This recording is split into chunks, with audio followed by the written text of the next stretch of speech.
Though the greenhouse gas hypothesis has been thoroughly poked and prodded, no credible competing explanation has emerged that fits the bulk of the evidence. If greenhouse gases had remained unchanged, scientists found that solar and volcanic activity during the last half-century should have produced cooling, not warming. Thus, the Ipcc concluded it is very likely, or greater than a 90% chance, that something other than natural causes is at work. The Ipcc found that there is high agreement and much evidence that with current policies and practices, global greenhouse gas emissions will continue to grow over the next few decades. They also agreed that if we stopped burning fossil fuels today, the Earth would continue to warm due to long-lived gases and oceanic heat that are already in the system. So some amount of climate change and its impacts is inevitable. The big unknown is how much and how soon we will reduce greenhouse emissions in the future. For the 2007 Ipcc report, modelers looked at a number of scenarios that made various assumptions about fossil fuel use, economic growth, population, and technologies.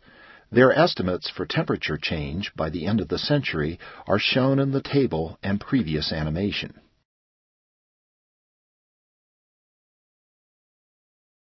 Impacts from higher temperatures are difficult to evaluate, since they depend not only on how warm things get, but also on how fast humans adapt. This, in turn, depends on such things as national wealth and access to education and health care. This table describes impacts that the experts are reasonably confident about.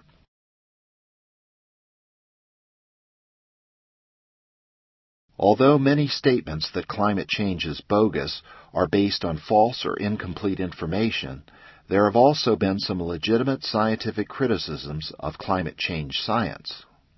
It's important to separate one from the other, particularly since misinformation can be stubbornly persistent, especially on the Internet.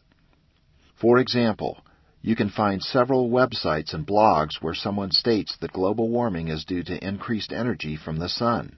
However, observations of the sun for the past 30 years show no increase in its energy production. The important questions posed by reputable climate scientists who disagree with most of their peers are these.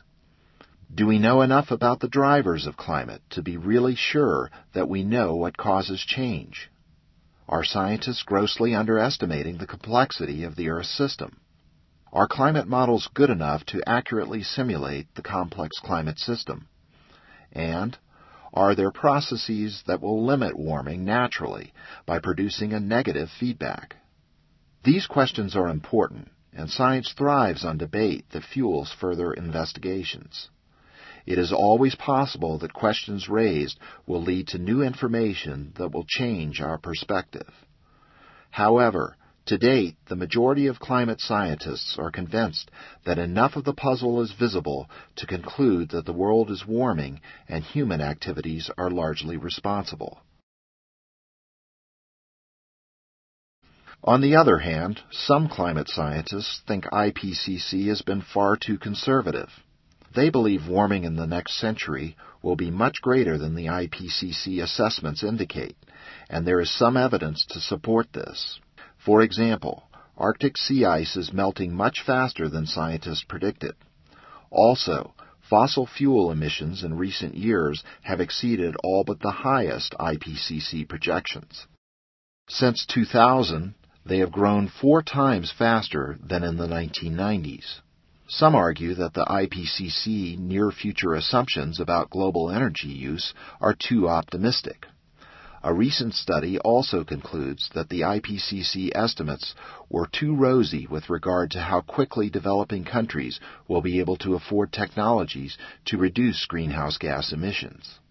Scientists in this camp also say sea levels may rise far more than we anticipate because our calculations aren't taking into account the unexpectedly large melting and disintegration of the Greenland and Antarctic ice sheets. They also point out that the last Ipcc report was limited to already published and peer-reviewed research, and the conclusions had to be reached by consensus. This is bound to produce a cautious, conservative estimate for the future, they say.